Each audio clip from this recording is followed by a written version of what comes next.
Terus semuanya cinta 1000 habaib, tapi membenci satu habaib.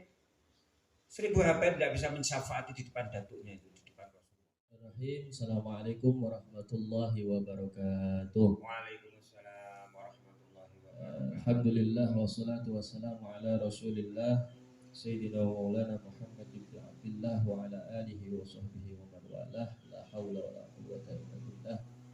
Allahumma salli wa sallim ala Sayyidina Muhammadin miftahi babi rahmatillah adada ma fi ilmillah salatan wa salaman daimaini bidawami mulkillah wa ala alihi wa sahbihi. Alhamdulillah, berkat rahmat Allah Subhanahu wa taala dan cintanya Nabi Muhammad sallallahu alaihi wasallam kepada kita semua, sehingga kita semua dikumpulkan pada hari ini dengan keadaan sehat walafiat.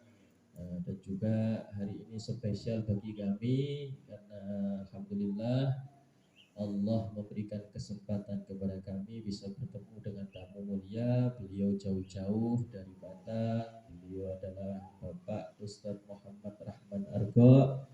Mudah-mudahan beliau selalu diberikan sehat panjang umur, fi ta'atillah, fi ridha, fi khair wa afiyah wa salamah, wa hakikna bit taqwa wal istiqamah. Amin amin ya rabbal alamin.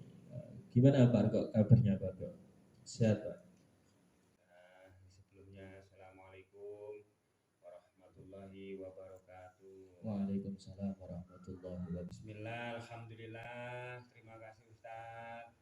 Gak tahu ada apa ini, ada angin apa dari mana. Saya diundang sama Ustaz. Tanya mau diajak sharing-sharing. Di sini saya kok kayaknya kok tinggi sekali. Yang dimuliakan. Sebenarnya saya itu orang rendah. Ya, alhamdulillah pertemuan ini karena semua itu karena ridho Allah. Semua digerakkan Allah bisa sampai di sini di tempat yang mulia. Insyaallah pertemuan kita itu jadi berkah. Amin. Gimana Ustaz? Gini Pak, saya tuh kenal beliau sama Bapak Muhammad Rahman Argo ini udah lumayan lama. Cuma sempat tidak jumpa juga sudah lama. Nah ini karena kebetulan Allah kumpulkan kita di sini, saya juga kenal beliau dari dulu sampai sekarang. Saya lihat-lihat beliau itu sangat dekat sama min dzurriyyatin Nabi Shallallahu Alaihi Wasallam, dekat sama cucu-cucunya Nabi. Karena saya pengen tabarukan tafaulan sama beliau, saya pengen dengar cerita-ceritanya beliau, perjalanan beliau yang mana sampai saat ini beliau masih mengikuti daripada cucu-cucunya Nabi Shallallahu Alaihi Wasallam. Kira-kira dari mulai tahun berapa itu Pak Argun jenengan mulai memiliki rasa penasaran sama duriyah Nabi sampai pada akhirnya jenengan bisa mengawal daripada cucu mulianya Nabi yang diidolakan banyak manusia, diantaranya Habibana Umar bin Hafid. Itu dulu gimana ini perjalanan jenengan dari awal sampai saat ini masih bisa ndereke sama para habaib, para ulama, sehingga saya melihat jenengan itu sekarang kelihatannya itu secara jiwa tenang, dilihat sama orang itu secara jiwa tenang. Dan itu tips and trik jenengan sampai bisa dekat dengan para habaib yang saya saja hanya bisa memandang lewat dunia internet, sosial media, tapi beliau Masya Allah bisa satu mobil ngawal cucu Nabi Muhammad SAW, para habaib, para ulama. Itu bagaimana kita dengarkan kita penjelasan daripada Bapak Muhammad Rahman Argo ini. Silakan Pak. Jadi gini ya. Ini dari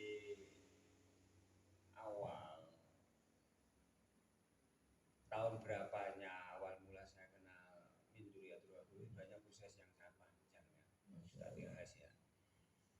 Jadi masalah kapannya itu menurut saya itu saya lupa ya. Dan menurut saya ya itu yang lebih penting lah menurut saya itu Allah, ya, Allah memanggil saya, menggerakkan hati saya, itu yang lebih penting. Kalau kita dimulai kapannya itu kayaknya kita jawab fadl dari Allah. ya, kita kalau menjawab kapannya itu kayaknya kok kurang gimana gitu kan. Jadi alangkah baiknya kita itu alhamdulillah aja, bersyukur aja Allah menggerakkan kapan. Karena ridhonya Allah itu turun kita tidak tahu. Betul. Bisa jadi kita itu dari kecil kita beramal soleh, belum tentu sampai meninggal kita itu mendapatkan hadiah kemuliaan gitu kan. Bisa jadi orang itu dolim sepanjang hidupnya, tapi di akhir hayatnya mendapatkan kemuliaan dari Allah itu banyak. Ya kan, dari cerita-cerita gitu kan. Pagi kafir, sore muslim, gitu kan. Siang muslim, malam kafir. Maka kita harus hati-hati juga ya Pak. Jadi awalnya itu saya tahun berapa, mulainya kapan, di mana itu saya sendiri juga tahu gitu loh, ya kan. Yang jelas saat-saat itu saya itu diberi rasa cinta sama Allah. Masya Allah. Ya kan?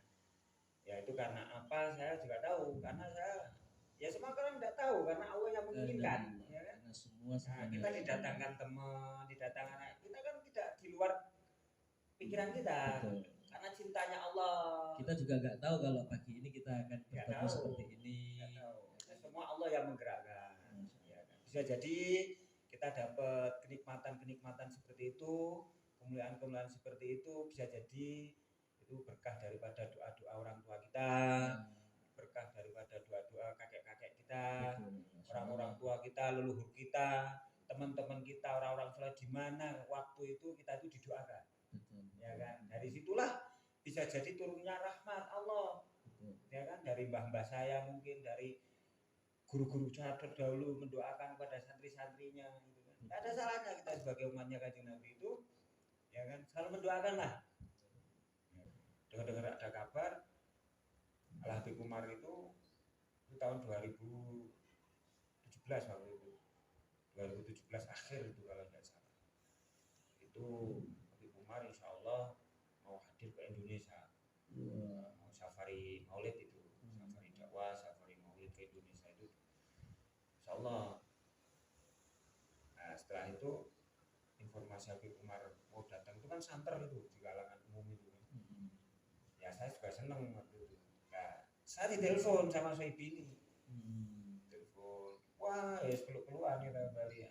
Pokoknya lama nggak jumpa, kembali membawa kabar yang indah. Nah, ini Habib Umar. Dia cerita panjang itu, saya kenal bebasan, saya kenal Bib Soleh, saya sudah sampai atur. So kaget waktu itu. Kaget terus. Ya saya kenal Habaib itu ya karena kamu itu kenalin saya. Jadi saya pengen itu kamu, karena saya kenal Habib, saya kenalkan nanti Habib Umar. Karena seperti itu. Jadi alhamdulillah waktu itu saya sering bersama lagi dan saya dimasukkan ke dalam pembentukan panitia kedatangan Guru Mulia safari maulid itu. Ya. Alhamdulillah kita mempersiapkan waktu yang cukup lama sebelum beliau hadir. Habib Umar, kita mempersiapkan waktu misalkan akomodasi, tempat, segala macam, perizinan, itu hampir 1 bulan lebih tuh. Simpang 5, Unisula, Solo, semuanya, hotel-hotel, kita itu ngalor itu sih. Jadi hatinya udah senang, gembira, farah, wasurur akan kedatangan tamu yang mulia. Ya, dan dari situ sampailah beliau itu di tanah Semarang, kota Semarang. Nah, alhamdulillah saya bisa ketemu langsung waktu itu melihat Habib Umar bin Hafid yang selama ini menjadi idola. Saya sering melihat fotonya, melihat videonya di streaming, kita melihat langsung.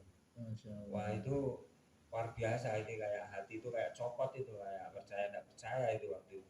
Orang biasa melihat di sosial media ini langsung ketemu sama pecintanya. Ya, kita langsung di bandara waktu itu. Bandara di Ahmad Yani itu, Semarang itu beliau naik pesawat private jet, pesawat pribadi. Wah luar biasa itu kita ketemu dengan Habib Umar bin Habib, kakaknya Habib Atos bin Muhammad, terus di situ ada Habib Soleh, ada Habib Jindan bin Nobel bin Jindan, terus di situ ada Habib Ahmad, macam banyak ulama di situ di bandara itu. Alhamdulillah saya juga daripada yang bisa langsung menjemput langsung di depan pesawatnya. Wah masya Allah itu udah luar biasa buat saya, luar biasa itu wah senangnya masya Allah nggak bisa dibayangin lah ya. Setelah itu melanjutkan perjalanan safari dakwahnya kepada 55 ke Bebasan, terus ke Unisula, terus ke Simpang 5, terus istirahat di Hotel Ciputra, terus paginya di Masjid Baitur Rahman. Setelah Masjid Baitur Rahman geser di Kodam Patugong itu. Setelah itu lanjut perjalanan Solo, kita ngikuti itu terus Parjo, luar biasa. Alhamdulillah. Dan lah ini momen yang dalam prosesi perjalanannya Habib Umar dari Semarang ke Solo sampai kembali lagi keluar dari Semarang itu ada satu momen yang sangat luar biasa yang saya dapat itu, masya Allah, pas waktu acara Maulid di Masjid Riyadh itu ya, kebetulan waktu itu legian ya, legian, kehadiran guru mulia Habib Umar. Setelah acara itu beliau punya acara pribadi. Nah di acara pribadi itu nggak tahu ya, tiba-tiba beliau itu nunjuk mobil saya. Itu mobil saya itu ya dari panitia itu Alphard. Ya Alphard nggak terlalu muda sih ya, ya udah usia. Padahal banyak Alphard yang bagus itu banyak. Tapi tiba-tiba nunjuk mobil saya. Pengen mobil yang Alphard yang jenengan bawa. Ya yang saya itu langsung disuruh sama itu siapa, Al Habib Abdul Qadir Asegaf, muridnya Habib Umar yang tinggal di Surabaya itu. Pak itu Habib Umar ingin masuk mobilnya itu. Saya tidak tahu kayak perjalanan itu. Akhirnya ya memang tidak mau mobil itu yang saya bawa, ya saya nyupiri waktu itu. Pak, di dalam mobil itu nggak percaya waktu itu. Masya Allah ini beliau tenang pora. Di dalam mobil itu mah merinding saya. Luar biasa ini. Saya tuh nyupir sambil meneteskan air mata itu. Ya ini mohon maaf kan ria ya ini tahaddutsat bin nikmah. Jadi karena beliau bertanya jadi saya jawab apa adanya. Iya memang benar, memang yang saya minta itu cerita yang seperti itu biar saya bisa ngambil ibrahnya, bisa mengambil pelajarannya, hikmahnya dan lain sebagainya. Ya luar biasa, alhamdulillah saya bersyukur sekali. Makanya dari itu kan flashback ke sini memang mencintai zuriat Nabi itu, Allah itu baratnya memberikan dua ya. Dunia sudah ditampakkan, akhirat insya Allah kita akan dipertemukan insya Allah dengan datuknya, datuk yang kita cintai. Wabil khusus para habaib ini. Nanti kita insya Allah akan ketemu dengan orang yang kita idolakan. Wabil khusus Habibuna Muhammad Sallallahu Alaihi Wasallam. Insya Allah dengan mencintai duriahnya dengan ikhlas, dengan tidak membeda-bedakan, tulus kita mencintai. Dengan mencintai itu kita tidak harus pakai uang, tidak harus kita nyenengin aja apa yang kita bisa, yang kita mampu, tidak dengan menyakiti hatinya. Ikuti kegiatan-kegiatan dakwah safarinya, duduk bareng. Saya sudah membuat beliau itu senang, ya kan? Tata'alu, tawadu, bersimpuh di depan mereka, hikmah dengan mereka al-bait Nabi itu. Insyaallah kita nanti akan mendapatkan luar biasa nanti hadiah dari Allah dan Rasulullah. Jadi alhamdulillah ya sedikit aja ya, dari saya ya. Jika mencintai zuriat Nabi itu satu, jangan dibeda-bedakan, apalagi di akhir zaman. Kamu terus semuanya cinta 1000 habaib tapi membenci satu habaib, 1000 habaib tidak bisa mensyafaati di depan datuknya itu, di depan Rasulullah. Alhamdulillah. Ya, Itu catatan itu. betul. Hanya karena sifat, hanya karena perbedaan prinsip, kamu membenci, kamu pangkatnya apa? Betul. Nggak ada ranah ke situ Ya, kita. kamu cinta Habib Fulan, ya kan tidak seneng sama Habib Fulan, terus pangkatmu nih ngadepani Rasulullah itu apa gitu loh. Kita cinta itu yang tulus. Kalau kita nggak bisa ngikuti torekohnya habaib, diem mundur, itu lebih mulia. Itu aja masih kena sanksi itu di hadapan Rasulullah. Apalagi mencela, memfitnah, Masya Allah. tak boleh. Nggak boleh. Ala Habib, ala yang di jalanan, Habib yang sering di mimbar sama cintai, tapi yang lebih diutamakan yang Habib-Habib yang berjuang di dalam datunya, yang dakwah itu ya, itu lebih diutamakan. Tapi tidak sedikit pun kita tuh membenci yang di jalanan, yang beda sifat-sifatnya dari Rasulullah, jangan. Kita kalau bisa mengembalikan perilakunya seperti datu-datunya, itu yang anjuran dari Rasulullah.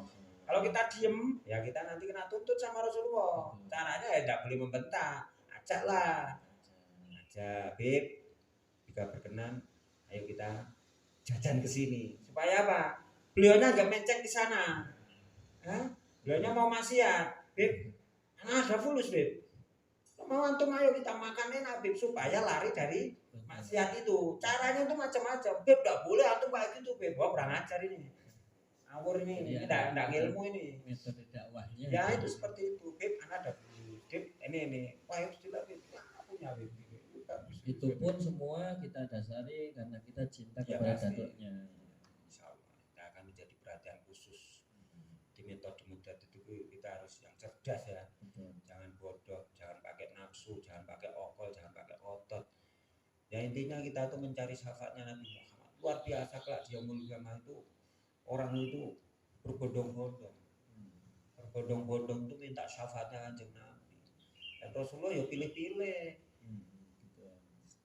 Ya pilih-pilih Rasulullah siapa yang dulu. Ya kan?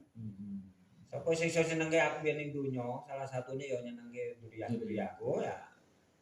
Allah. Tapi kamu menyakiti satu aja dari duriyaku. Hatta kamu mati di Makkah, di dalam Ka'bah ditawafi wong sadonya tak bisa itu menyelamatkan.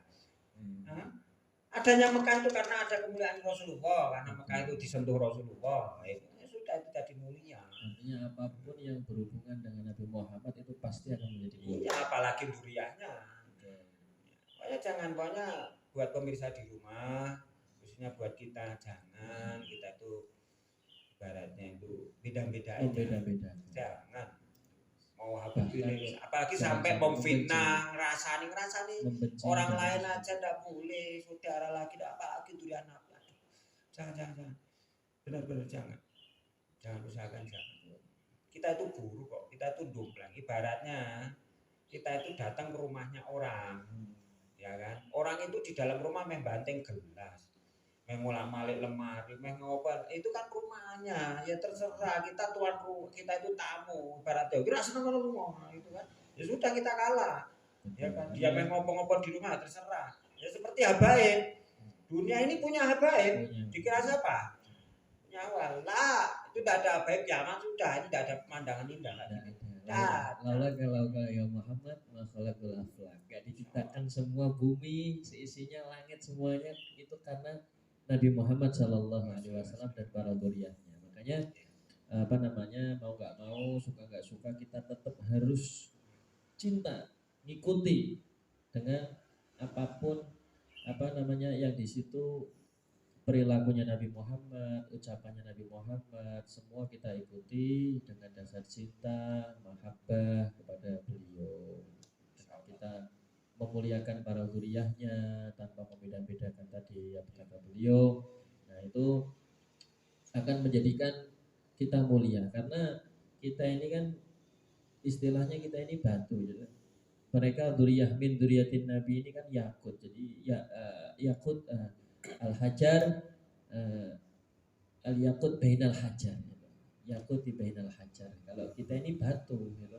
Jadi ada berlian satu, ada dzurriyyah satu, itu yang akan menyinari para batu-batu yang ada di sekelilingnya ini. Makanya kita kemanapun berada, ya sealim kita, seapapun kita, jadi ulama pun kita, jangan kita merasa lebih hebat dari min dzurriyyatin Nabi, kan gitu Pak. Jadi sealim apapun kita semua misal ditakdirkan sama Allah menjadi ulama besar, tetap harus berpegang teguh kepada para habaib. Nah, itu yang akan menuntun kita menghadap kepada Nabi Muhammad SAW, menghadap kepada Allah, karena tidak ada pintunya Allah tidak akan terbuka melalui pintunya Nabi Muhammad SAW. Nah, mungkin ada himbauan lagi nggak dari Pak Argo untuk selalu lebih meningkatkan terus kecintaan kita kepada Nabi Muhammad SAW. Ya, ini yang terakhir ya, insya Allah ya, ini khususnya buat saya sendiri dan bisa juga untuk pemirsa semua di rumah. Mari terus bersyukur, ya kan? Bersyukur, kita bersyukur mendapatkan rahmat yang luar biasa. Ya, jarang orang mendapatkan ini semua. Dan kita selalu mendoakan kepada saudara-saudara kita, ya kan, yang belum mendapatkan kenikmatan ini, kenikmatan mencintai durian Nabi, ya kan. Kita doakan, jangan kita egois. Kalau kita sudah mencintai terus kita diem malah sombong kalau gitu, salah kita, tidak berkah berarti. Ya kan, kita doakan. Kita aja masih berusaha mencintai. Iya, kita doakan saudara kita kenalkan. Perjuangan itu memang berat itu kan. Kita doakan, kita ajak orang, ya kan, untuk selalu mencintai Ahlul Bait Nabi, insya Allah. Dan terus kita bersolawat kepada Habibuna Muhammad, karena itu pintu segala pintu itu ya sholawat, ya kan? Ya. Kita bisa sholat, kita bisa segala macam, kita bisa birrul walidain, ya kan? Kita bisa bermuamalah yang baik di masyarakat, itu ya karena sholawat. Kalau kita bukan ahli sholawat nggak bisa. Karena yang membawa adalah Nabi Muhammad SAW. Itu aja dari saya. Insya Allah kalau ini bermanfaat, kalau ini baik, insya Allah ini datangnya dari Allah. Kalau ini mungkin banyak kesalahan dari ucapan apa yang saya sampaikan, itu dari pribadi Al-Fakir yang notabene orang biasa, ya Ustadz ya, mohon maaf.